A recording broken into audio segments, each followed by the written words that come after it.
Welcome to प्रतिज्ञा education. Hello friends, आज मु आपण मानक सहित शेयर करने को जाऊँगी विश्व दूरदर्शन दिवस उपरे 10 धाड़ीर रचना। तेबे चलतु आ डेरी नकरी एथर भिडियोटी को आरंभ करवा।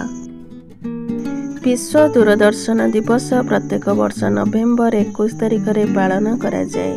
प्रथम विश्व दूरदर्शन दिवस 1996 आयोजन करा जायथिला। यह दिवस आमको दूरदर्शनर महत्वपूर्ण भूमिका विषय मन पकाई थाए। दूरदर्शनर सबु कार्यक्रम उपग्रह माध्यम होता है।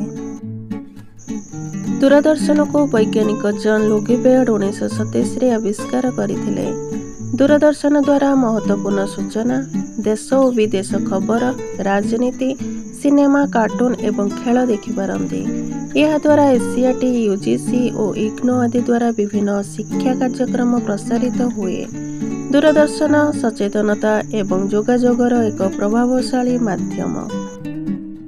यही दिन पालन करिवार उद्देश्य जे आमे दूरदर्शनर अवदान को बुझीपारिबा।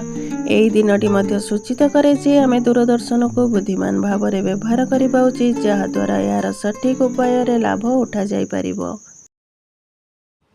Thanks for watching.